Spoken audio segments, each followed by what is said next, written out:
In this video, I'm going to show you how to target cellulite on your hips and thighs. Most people spend hours at the gym doing exercises to try to tone those areas and without any results. It's extremely frustrating. And that is because of this one simple fact. It's not the fat. That jiggly stuff on your hips and thighs is actually not fat. No, it's one of two things. Number one, it's a lymph situation where there's a lack of lymph drainage. The lymph nodes that you have it's like an extra circulation through the body there's like these little nodes that accumulate through your neck. You have lymph nodes through here for the immune system. You have them through the abdomen. You have them on the thighs. They're all over the place. And they can create a lot of inflammation and soreness when you press in them. So a lot of women that have a stagnant lymph situation in that area, it looks just like cheese. It's like a kind of a jiggly type fluid retentive thing. Now, I study a lot about planting and growing vegetables and things like that. And I ran across this book by this farmer slash physiologist slash chemist. He wrote this book in 1932. And he's talking about corn, growing corn, and having a huge problem with the corn's drainage system or the lymphatic system in the corn stalks, and having all these diseases with the lymphatic system of plants and vegetables. And I was like, wow, that's interesting. What's causing that? And then he goes on to talk about if there's no potassium in the soil, the plant's drainage system becomes blocked, it becomes a problem. And I'm like, oh, that's interesting. So I took that information and I wondered if it was the same in our human bodies, that if you were to consume more potassium, I wonder if that would push some of the fluid out. Well, guess what? Sodium and potassium work as a kind of an alternative opposite effect. So if you're high in sodium, you retain fluid, right? If you're high in potassium, you can get rid of the fluid retention. So then I looked at potassium and I wanted to know how much potassium our bodies needed. And I found out the daily recommendation is 4,700 milligrams. That's crazy. That's a lot of potassium. That's what our bodies need every single day.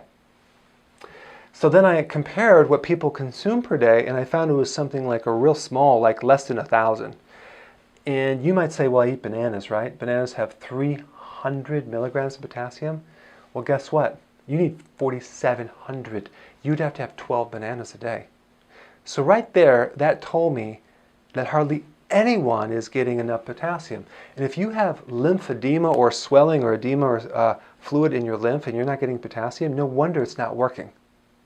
So a real big tip would be to start to spike up your vegetable content to get enough potassium to push some of this fluid out, because it happens in plants. Why wouldn't it happen in our own body?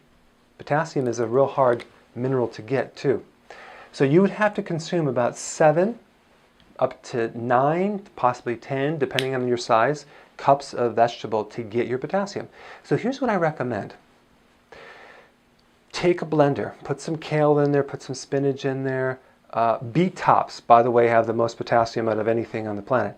Yeah, those little green things off the beet tops, and you cut those off and you put those in the blender and you start blending. You don't juice it, you blend it. Put a little bit of berry in there, maybe blueberry, maybe strawberry. Blend it up with water. Drink one of those a day. Like fill it up here and then drink half, and then drink another half the other part of the day. Maybe add some avocados to there. Start increasing more potassium to your diet. If your problem is lymphatic water retention, and then that problem will go right away. So that's one step right there. So try that. The other cause of cellulite usually happens when you get in your 40s and your 50s, when you get close to menopause. And the reason for that is your adrenal glands, which are little glands on top of the kidney, they're stress glands. They're the backup organ to the ovaries. And so at age 52, or even before that, the ovaries stop working. They stop releasing eggs. The adrenal gland, because they make the same hormones, start having to do more work, and they start backing up the ovary. If they're stressed out going into menopause, that's when you have a lot of problems with weight gain after menopause, hot flashes, and etc. But if there's a problem with adrenal during that period of time, one of the symptoms is atrophy. Atrophy. What is atrophy? Atrophy is a shrinkage of your own lean body mass. It's your muscles. Your muscles break down. Your muscles turn into mush. They don't get, it's hard to tone them.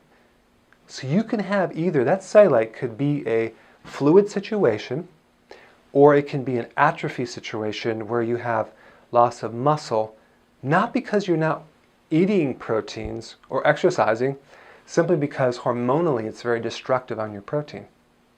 So what do you do? For that situation, you would want to strengthen the adrenals. Find something that targets and strengthens these adrenals and improve them. And part of that is sleeping and doing the right exercise and aligning your lifestyle with the support of the adrenal. But this is what I'm trying to say is instead of just trying to burn off this so-called fat on your hips, why don't you just fix the adrenal? It's a lot easier.